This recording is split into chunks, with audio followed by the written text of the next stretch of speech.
നമുക്കിപ്പോൾ നമ്മുടെ തെരഞ്ഞെടുപ്പ് റിസൾട്ടിന്റെ ഏകദേശം ചിത്രങ്ങൾ പുറത്തു വന്നു കഴിഞ്ഞ് ദേശീയ തലത്തിൽ രണ്ട് മുന്നണികളും ഇപ്പൊ രണ്ട് മുന്നണികൾ എന്ന് പറയുമ്പോൾ നമുക്ക് രണ്ട് മുന്നണികൾ എന്ന് പറയാൻ കഴിയില്ല. ഇന്ത്യ സഖ്യമെന്ന് മാധ്യമങ്ങൾ പറഞ്ഞെങ്കിലും അവരൊരു സഖ്യമായിട്ട് ഒരിടത്തും അങ്ങനെ വന്നിട്ടില്ല. തമിഴ്നാട് അല്ലെങ്കിൽ മഹാരാഷ്ട്ര അങ്ങനെ ഒന്ന് രണ്ട് സംസ്ഥാനങ്ങളിൽ ഏകദേശം സഖ്യം ഉണ്ടെങ്കിലും എങ്കിലും നമുക്ക് സഖ്യം വന്നതിന് അവരെ വിളിക്കേണ്ടി വരുന്നു. ഇപ്പുറത്തെ NDA സഖ്യവുമുണ്ട്. എന്തായാലും ഒരു പിന്നെ എക്സിറ്റ് പോളുകളെയൊക്കെ മാറ്റി വെച്ചുകൊണ്ട് അല്ലെങ്കിൽ അതൊന്നും ആ ഒരു ലെവലിലല്ലാതെയാണ് യഥാർത്ഥ റിയൽ പോള് വന്നിരിക്കുന്നത്, റിസൾട്ട് വന്നിരിക്കുന്നത്. സ്വാഭാവികമായിട്ടും ഇപ്പോൾ രണ്ട് മുന്നണികളും മന്ത്രിസഭ ഉണ്ടാക്കാനുള്ള ഒരു ശ്രമങ്ങൾ തുടങ്ങിക്കഴിഞ്ഞു, രാഷ്ട്രീയമായ നീക്കങ്ങൾ തുടങ്ങിക്കഴിഞ്ഞു. ഡൽഹി ഇപ്പോൾ അതിൻ്റെ ഒരു കേന്ദ്രമായി മാറിയിരിക്കുകയാണ്. ഇപ്പോൾ അറിയുന്ന വിവരം അനുസരിച്ചിട്ട് NDAയിൽ നിന്നും NDAയുടെ സഖ്യമായി നിൽക്കുന്ന നിതീഷ് കുമാറിന്റെ പാർട്ടിയെയും TDPയെയും നമ്മുടെ ചന്ദ്രബാബു നായിഡുവിൻ്റെ TDPയെയും കൂടി ഇന്ത്യ സഖ്യത്തിലേക്ക് കൊണ്ടുവന്നിട്ട് ഒരു മന്ത്രിസഭ ഉണ്ടാക്കാനുള്ള നീക്കം തുടങ്ങിക്കഴിഞ്ഞു. അവരുമായിട്ട് ബന്ധപ്പെട്ട് കഴിഞ്ഞു, കോൺഗ്രസ് നേതാക്കൾ ബന്ധപ്പെട്ട് കഴിഞ്ഞു എന്നാണ് അറിയുന്നത്. അതുപോലെ നേരെ തിരിച്ച് പിന്നെ പ്രധാനമന്ത്രി നരേന്ദ്രമോദി TDP നേതാവ് അദ്ദേഹത്തിനെ ബന്ധപ്പെടുകയും അദ്ദേഹത്തിന്റെ ഈ NDAയിൽ തന്നെ ഉറച്ചു നിൽക്കുമെന്നുള്ള ഒരു ഉറപ്പ് വരുത്താൻ ഒരു ശ്രമം നടത്തുകയും ചെയ്തെന്നും കേൾക്കുന്നുണ്ട്. എന്തായിരിക്കും നമ്മുടെ ഈ തിരഞ്ഞെടുപ്പ് രാഷ്ട്രീയത്തിൽ ഇപ്പോൾ ഈ മന്ത്രിസഭാ രൂപീകരണവുമായി ബന്ധപ്പെട്ട് വരാൻ പോകുന്ന സംഭവ വികാസങ്ങൾ? ഒരു പതിറ്റാണ്ടിനപ്പുറം ഇന്ത്യൻ രാഷ്ട്രീയത്തിൽ വീണ്ടും കുതിരക്കച്ചവടങ്ങൾക്ക് തുടക്കമാവുന്നു എന്ന് വേണം സംശയിക്കാൻ. ഇന്ന് രാത്രിയായിരിക്കും കച്ചവടങ്ങളെല്ലാം ഫിക്സ് ചെയ്യപ്പെടുക. കാര്യം നാളെ രാവിലെ തീരുമാനമാക്കിയില്ലെങ്കിൽ ചാടിപ്പോവും. ചാടിപ്പോകാൻ സാധ്യത. റിസോർട്ട് രാഷ്ട്രീയം തുടങ്ങും ചിലപ്പോൾ. തീർച്ചയായിട്ടും അത് നമ്മൾ പലതവണ രാജ്യത്ത് കണ്ടതാണ് റിസോർട്ട്. അപ്പോൾ അതുകൊണ്ട് തന്നെ ഇപ്പോൾ വലിയൊരു പ്രതിസന്ധി സർക്കാർ ഫോർമേഷൻ്റെ ബന്ധപ്പെട്ട് നിലവിലുണ്ട് എന്നുള്ളൊരു വാസ്തവമാണ്. ഇവിടെ നേരത്തെ സൂചിപ്പിച്ചതുപോലെ NDAയ്ക്ക് ഒരു കൃത്യമായൊരു ഫോൾഡ് ഉണ്ട്. ആ ഫോൾഡിനകത്ത് നിൽക്കുന്ന കുറേ പാർട്ടികളുണ്ട്. അതെ. പക്ഷെ അപ്പുറത്ത് അവർ തട്ടിക്കൂട്ട് സെറ്റപ്പ് ആയിരുന്നു. അതെ. ഇലക്ഷൻ തുടങ്ങുന്നതിന് മുമ്പും ഇപ്പോഴും അത് തന്നെയാണ്. പക്ഷെ ഇനി ചിലപ്പോൾ അവർ ഒരു കോമൺ മിനിമം പ്രോഗ്രാം പോലെയൊക്കെ ചിലപ്പോൾ ഇനി വന്നുകൂടുകയില്ല. കാര്യം അവർ പ്രതീക്ഷിക്കാത്തൊരു വിജയമാണ് അവർ കിട്ടിയിരിക്കുന്നത്. സ്വപ്നത്തിൽ പോലും കണ്ടിട്ടുണ്ടാവില്ല ഇങ്ങനെ ഒരു സംഭവം. അതെ. അതുകൊണ്ടാണല്ലോ മമത ഈ കൂട്ടത്തിൽ ചേരാതെ മാറിയത്. അല്ല, ഇനിയും മമത പ്രശ്നമാണ്. മമത എല്ലാ കാലത്തും പ്രശ്നമാണ്. അല്ല, ഇപ്പൊ ഈ ഇവര് നിതീഷ് കുമാറിനെയും അതുപോലെ TDPയെയും കൊണ്ടുവരാൻ ശ്രമിക്കുമെങ്കിൽ അതിന് മമത പ്രത്യേകിച്ച് ഒരു തടസ്സമാകാൻ സാധ്യതയാണുള്ളത്. മമതയെ പരിഗണിക്കാതെയാണ് ഇവർ ഈ ഒരു ബന്ധപ്പെടൽ നടത്തിയിരിക്കുന്നത്. തീർച്ചയായിട്ടും. അപ്പൊ അതുകൊണ്ട് തന്നെ ഈ തട്ടിക്കൂട്ട് മുന്നണി എങ്ങനെ അവർക്ക് ഈ പറഞ്ഞ ഒരു ഗവൺമെന്റ് ഫോർമേഷനിലേക്ക് പോകാൻ കഴിയുന്ന വലിയൊരു ആശങ്കയുണ്ട്. പക്ഷെ എന്നാൽ പോലും ഈ ആശങ്കയ്ക്ക് അപ്പുറം അവരിലുള്ള ഒരു കടുത്തൊരു അഭിവാഞ്ചയുണ്ട്. പ്രത്യേകിച്ച് കോൺഗ്രസ് പാർട്ടി കഴിഞ്ഞ 10 വർഷമായിട്ട് രാഷ്ട്രീയത്തിന് വെളി നിൽക്കുകയാണ്, ഭരണത്തിന് വെളി നിൽക്കുകയാണ്. അതിൻ്റെ ഒരു എരിപിരി നേതാക്കളിൽ കൊണ്ട്, രാഹുൽ ഗാന്ധി അടക്കമുള്ള നേതാക്കളുണ്ട്. ഭരണത്തിൽ നിന്ന് മാറി നിൽക്കുമ്പോഴുള്ളൊരു ബുദ്ധിമുട്ടില്ല. ഒരു സദാ ഭരണത്തിൽ ഇരുന്ന ആളുകളാണ്. ഇപ്പോൾ സ്വാഭാവികമായിട്ട് മാറി നിൽക്കുമ്പോഴൊരു പ്രശ്നമുണ്ട്. അപ്പോൾ അതുകൊണ്ട് തന്നെ എന്ത് വില കൊടുത്തും ഒരു സർക്കാർ ഫോർമേഷൻ ശ്രമിച്ചേക്കും. അതുകൊണ്ടാണ് ഞങ്ങൾ സർക്കാർ ഉണ്ടാക്കാനായിട്ട് ക്ലെയിം ചെയ്യും എന്ന് പറഞ്ഞതിൻ്റെ കാരണം അതാണ്. സാധാരണഗതിയിൽ നമുക്ക് ഭൂരിപക്ഷം ഇല്ല, നമ്മളെ കൊണ്ട് കഴിയില്ല. 98 സീറ്റിലാണ് ഇപ്പോൾ ലീഡ് ചെയ്യുന്നത് കോൺഗ്രസ്. അതെ. ചിലപ്പോൾ അത് 100 സീറ്റ് ആയേക്കാം, ഇല്ലെങ്കിൽ 2 സീറ്റ് താഴോട്ട് വന്നേ. അപ്പോൾ ഞങ്ങളത് പറ്റില്ല, കാരണം ഞങ്ങൾക്ക് ഭൂരിപക്ഷം ഇല്ല എന്ന് പറഞ്ഞ്. അതേസമയം ഇപ്പുറത്ത് BJP ഏകദേശം ഒറ്റകക്ഷിയായിട്ട് കേവല ഭൂരിപക്ഷത്തിന് അടുത്ത് എത്തിക്കൊണ്ടിരിക്കുകയാണ്. അപ്പോൾ കോൺഗ്രസ്, അതാണ് ഞാൻ പറഞ്ഞത്, ഈ രണ്ട് പാർട്ടികളുടെ ഏറ്റവും വലിയൊരു അജഗജ വ്യത്യാസം അതാണ്. കാരണം അധികാരത്തിൻ്റെ ഈ മധുരം നുളഞ്ഞ് അതില്ലാതായപ്പം ഈ സമനില തെറ്റിയ ആളുകളാണ് ഈ മറുപക്ഷത്ത് ഈ മുന്നണി ആവാതെ നിൽക്കുന്ന ആളുകൾ. ഈ നേരത്തെ പറഞ്ഞ തട്ടിക്കൂട്ട് മുന്നണി എന്ന് പറയും. അപ്പോൾ അതൊക്കെ കിട്ടുന്നൊരു ഗോൾഡൻ ചാൻസ് ആണ്. ഇപ്പോൾ ഇല്ലെങ്കിൽ ഇനി ഒരിക്കലും ഇല്ല എന്നുള്ളൊരു നിലപാട് അവർ സ്വീകരിച്ചിട്ടുണ്ട്. അതുകൊണ്ട് എന്ത് വില കൊടുത്തും നിതീഷിനെയോ TDPയോ വേറെ ഏതെങ്കിലും പാർട്ടി ഇപ്പോൾ LDF നിൽക്കുന്നവർ തിരിച്ചിപ്പുറത്ത് കൊണ്ടുവരാനുള്ള ശ്രമം നടത്തുമെന്നുള്ളതിന് യാതൊരു തർക്കവുമില്ല. ഇന്ന് രാവിലെ 11 മണിക്ക് തന്നെ പവൻ ഖേര, കോൺഗ്രസിൻ്റെ ഒഫീഷ്യൽ സ്പോക്സ് പേഴ്സണാണ്, 11 മണിക്ക് രാവിലെ 11 മണിക്കാണ് ട്രെൻഡ് വന്നപ്പോൾ തന്നെ ഇദ്ദേഹത്തെ വിളിച്ചിരുന്നു. ചന്ദ്രബാബു നായിഡു ആശംസ പറയാനാണ് വിളിച്ചത്. കൊള്ളാം, നല്ല വിജയം, അസംബ്ലിയിൽ വിജയിച്ചുവല്ലോ എന്ന് പറയാൻ വിളിച്ചാണ്. അതൊരു തുടക്കമാണ്, ഒരു പാലമിടുന്നതിൻ്റെ ഒരു തുടക്കമാണ്. നായിഡു 2019 പ്രൈം മിനിസ്റ്റർ ആവുന്ന ആളാണ് ഇവരോടൊപ്പം ചേർന്നിട്ട്. അങ്ങനെ ഒന്നും ആവാതെ തിരിച്ചുപോയ ആളിനെ വീണ്ടും BJPയോടൊപ്പം ചേർന്ന് അവിടെ സ്റ്റേറ്റ് സർക്കാർ ഉണ്ടാക്കാനുള്ള സാഹചര്യം ഉണ്ടാക്കി കൊടുത്തു. ഇപ്പോൾ 16 സീറ്റിൽ അവർ ലീഡ് ചെയ്യുന്നു. അപ്പോൾ വീണ്ടും TDPക്ക് പഴയ പ്രതാപകാലത്തിലേക്ക് കൊണ്ടുവന്നത് BJP ആണ്. അതെ അതെ. അപ്പോൾ ഈ BJP വിട്ടു പോകണമെങ്കിൽ അത് ഈ പറഞ്ഞതുപോലെ ഒരു നന്ദികേടായിട്ടിരിക്കും എന്നുള്ളതാണ്. അല്ല, രാഷ്ട്രീയത്തിൽ അങ്ങനെ ഒരു നന്ദികേടും അതൊരു നെറിയും ഉള്ളവരാണല്ലോ രാഷ്ട്രീയം എന്ന് പറയുന്നത്. നമ്മൾ ഭാരതീയർ പൊതുവെ ചില ധാർമ്മികതയ്ക്ക് വില കൊടുക്കുന്നവരുണ്ട്. എന്നാലും നമ്മൾ പറയുമല്ലോ, ഇല്ലെങ്കിൽ പോലും അതൊരു വാസ്തവമാണ്. അതില്ലെങ്കിൽ പോലും നമ്മൾ ചില ധാർമ്മികതയെ കുറിച്ച് നമ്മൾ പറയാറുണ്ടല്ലോ. അത് ഒന്നുമില്ലായ്മെന്ന് വീണ്ടും ഇദ്ദേഹം ഇതിനൊരു അവസരം വരും. ഇപ്പം മുഖ്യമന്ത്രി ആവാനുള്ള ഒരു അവസരമുണ്ട്. അല്ല, യഥാർത്ഥത്തിൽ ഇപ്പം ഈ ചന്ദ്രബാബു നായിഡുവിനെ സംബന്ധിച്ചിടത്തോളം ഇപ്പോഴും കൂടെ പരാജയം വന്നിരുന്നുവെങ്കിൽ ഈ BJPയെ സംബന്ധിച്ചിടത്തോളം വലിയ ഗുരുതരമായ പ്രശ്നമൊന്നുമല്ല, വലിയ പ്രശ്നമൊന്നുമല്ല. പക്ഷേ ചന്ദ്രബാബു നായിഡു തോറ്റിരുന്നെങ്കിൽ അത് ചന്ദ്രബാബു നായിഡുവിന്റെ രാഷ്ട്രീയ ആ പാർട്ടിയുടെ രാഷ്ട്രീയ ഭാവി തന്നെ ബുദ്ധിമുട്ടാകുന്ന ഒരു എലിമിനേറ്റ് ആയി പോകുമോ, ആന്ധ്രാപ്രദേശിൽ എലിമിനേറ്റ് ആയി പോകുന്ന ഒരു അവസ്ഥ ഉണ്ടാവുമായിരുന്നു. പക്ഷെ അത് തിരിച്ചറിയുമോ ഈ രാഷ്ട്രീയ നേതാക്കൾ? കാരണം ഒരു കസേര മുമ്പ് കൊണ്ടുവച്ചു കഴിഞ്ഞാൽ അതിലേക്ക് ആകർഷിച്ച് ചാടുമോ എന്നുള്ളതാണ് നമ്മൾ കാണേണ്ടത്. അതാണ് പ്രശ്നം എന്ന് പറയുന്നത്.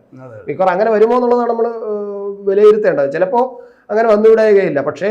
പക്ഷേ അപ്പോൾ നിതീഷ് കുമാറിന്റെ കാര്യം നമ്മൾ ചർച്ച ചെയ്യേണ്ടതുണ്ട്. നിതീഷ് കുമാർ നമുക്ക് എന്താ പറയുക, ഒരിക്കലും വിശ്വസിക്കാൻ പറ്റാത്ത ഒരു നേതാവാണ്. കാര്യം എപ്പോൾ എങ്ങോട്ട് ഏതൊരു പത്ത് ചാടി കളിക്കും എന്ന് പറയാൻ പറ്റില്ല. അദ്ദേഹത്തിൻ്റെ ഒരു പൊളിറ്റിക്കൽ കരിയർ നമ്മളെടുത്ത് പരിശോധിച്ച് കഴിഞ്ഞാൽ അതാണ്. അതായത് ഒരു പ്രശ്നമില്ല, കംഫർട്ടബിളായിട്ട് BJP ഇരുന്ന ആളാണ് കിട്ടിയിട്ട് സുപ്രഭാതത്തിൽ അപ്പുറത്ത് പോയത്.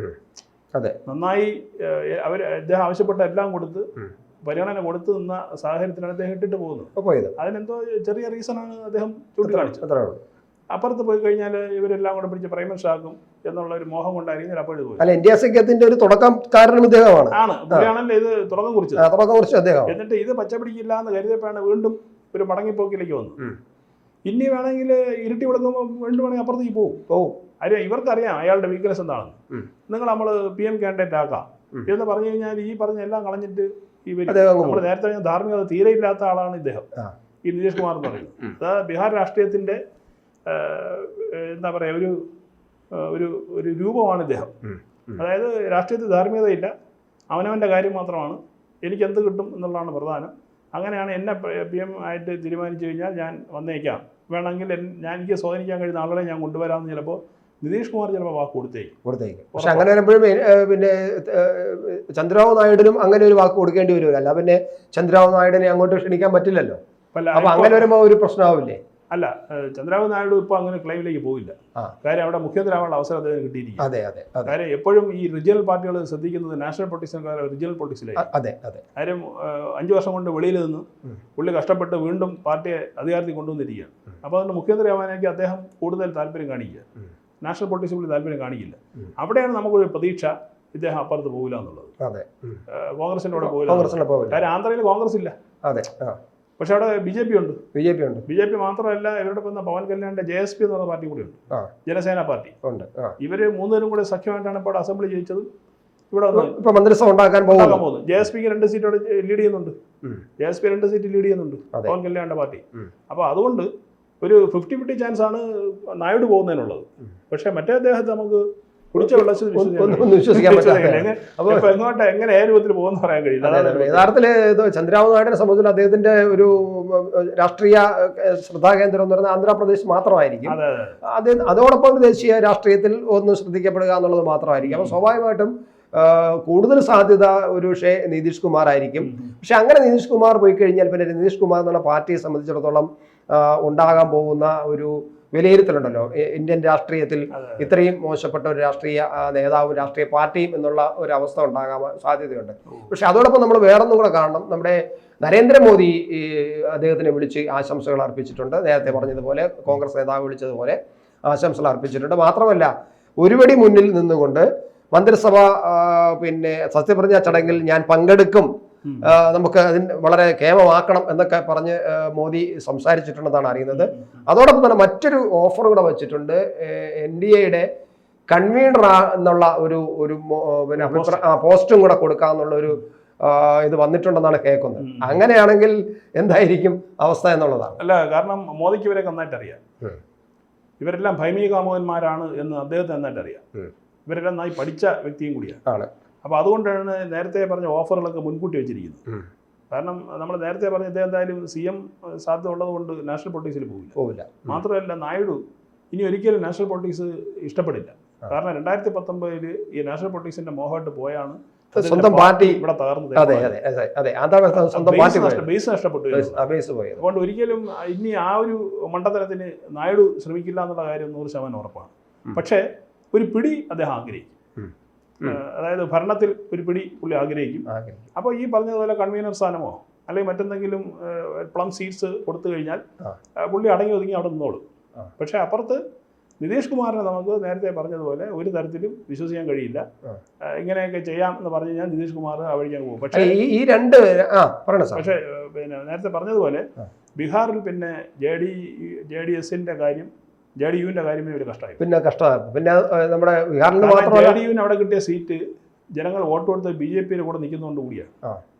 JDUവിനെ മാത്രം കണ്ട് കൊടുത്തതല്ല, BJPയുടെ സഖ്യകക്ഷിയായതുകൊണ്ടാണ്. അപ്പോൾ സ്വാഭാവികമായിട്ടും ആ തരത്തിൽ വോട്ട് ചെയ്ത ആളുകളൊക്കെ ഈ പാർട്ടിക്ക് വിരുദ്ധരായി മാറും.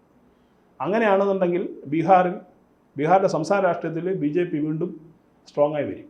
ഇവിടെ ക്ഷയിച്ചു കഴിഞ്ഞാൽ BJP ആയിരിക്കും സ്വാഭാവികം. കാരണം കോൺഗ്രസ് ഇല്ല. പിന്നെ അയാളുടെ RJD ആണ്. RJD തെരഞ്ഞെടുപ്പിൽ വളരെ വളരെ പിന്നിലാണ്. 3-4 സീറ്റിൽ അവർക്ക് പിടിക്കാൻ കഴിയില്ല.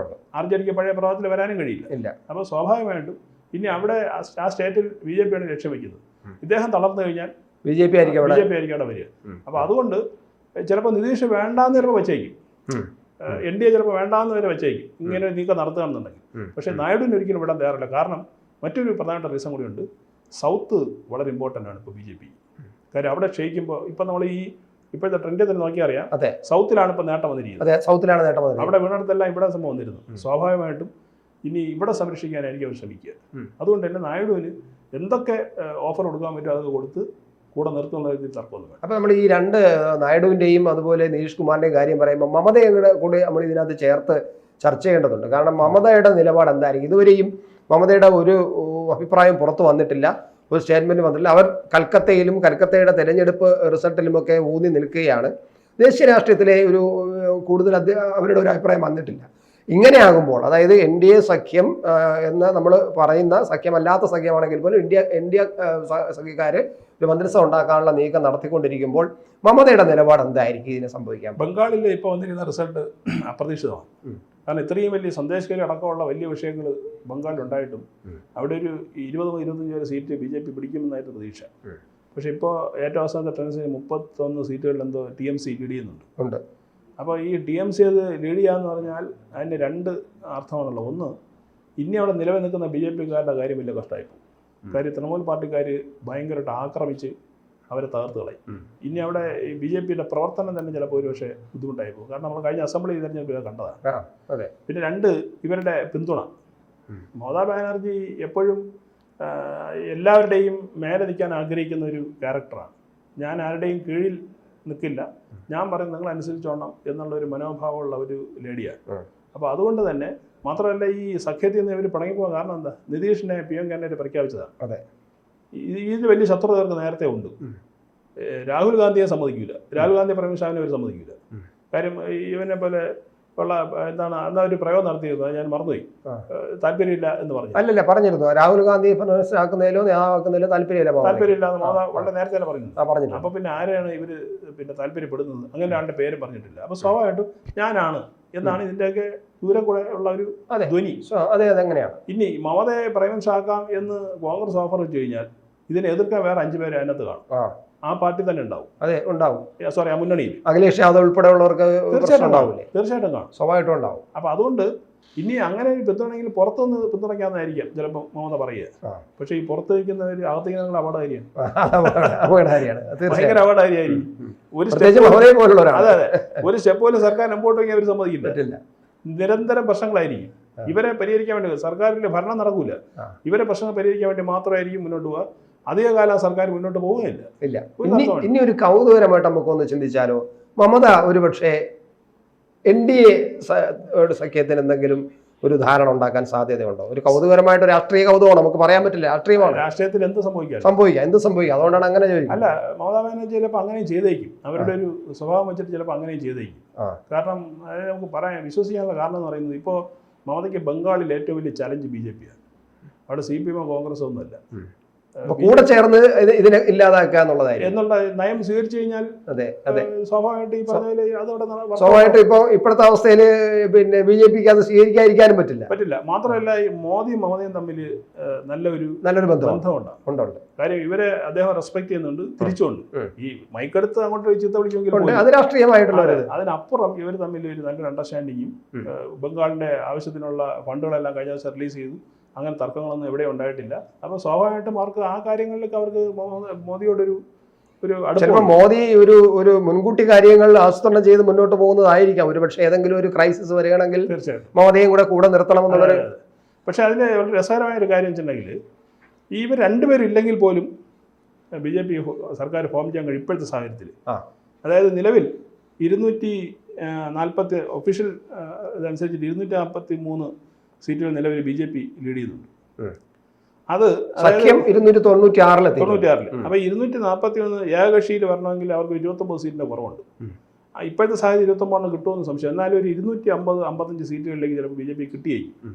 അങ്ങനെ കിട്ടിക്കഴിഞ്ഞാൽ ശിവസേനയുടെ 6, JDSന്റെ 2, BJDയുടെ 1, LJPയുടെ 5, YSRP 2, RLDയുടെ 2, AGPയുടെ 1, BJDയുടെ 1, SADന്റെ 1, AJSന്റെ 1, പിന്നെ NEയുടെ 2, JSP 2, ഇതെല്ലാം ചേർത്ത് 250 സീറ്റ് എപ്പോഴും അവർക്കാവും. 280. ഇവർ രണ്ടുപേരും പോയാലും ഫോം ചെയ്യാൻ പറ്റും. കംഫർട്ടബിൾ പൊസിഷനാണ് ഇപ്പോൾ BJP നിൽക്കുന്നത്. അപ്പോൾ എന്തായാലും നമുക്ക് ഇപ്പോൾ വീണ്ടും മൂന്നാമതും മോദിയുടെ നേതൃത്വത്തിലുള്ള ഒരു ഗവൺമെന്റ് തന്നെയായിരിക്കും ഉണ്ടാകാൻ പോകുന്നത് തന്നെയാണ് പ്രതീക്ഷിക്കുന്നത്. മോസ്റ്റ് പോസിബിലിറ്റി അതിന് തന്നെയാണ്. മാത്രമല്ല കാണേണ്ട വേറൊരു സംഭവമുണ്ട്. കാരണം നമ്മൾ സാറിന് പറയുന്നത് ചാണക്യൻ അപ്പുറത്തുണ്ട്. രാഷ്ട്രീയ ചാണക്യൻ അമിത്ഷാ ഉണ്ടല്ലോ, പുള്ളി വെറുതെ ഇരിക്കില്ലല്ലോ. കാര്യം ഇങ്ങനെ പ്രതിസന്ധിയിലാണല്ലോ ഇവരുടെയൊക്കെ സഹായം വേണ്ടി വരും. സ്വാഭാവികമായിട്ടും അദ്ദേഹം കളത്തിലിറങ്ങി കളിക്കുന്ന സമയത്ത് അതിൻ്റെതായിട്ടുള്ള ഗുണങ്ങൾ അതുകൊണ്ട് ഈ കോൺഗ്രസിന്റെ അതിമോഹം നടക്കുമെന്ന് ഞാൻ വിശ്വസിക്കുന്നില്ല. അപ്പൊ എന്തായാലും ഈ രാഷ്ട്രീയ കുതിര കച്ചവടത്തിലുള്ള ശ്രമങ്ങളൊക്കെ നടക്കും. പക്ഷേ നടക്കുമെങ്കിൽ പോലും BJPയെ സംബന്ധിച്ചിടത്തോളം ഒരു വ്യക്തമായിട്ട് BJPയുടെ കൂടെ നിൽക്കുന്നതിന് BJP തന്നെ ഒറ്റയ്ക്ക് ഏകദേശം ഈ കേവല ഭൂരിപക്ഷത്തിന് അടുത്തുണ്ട്.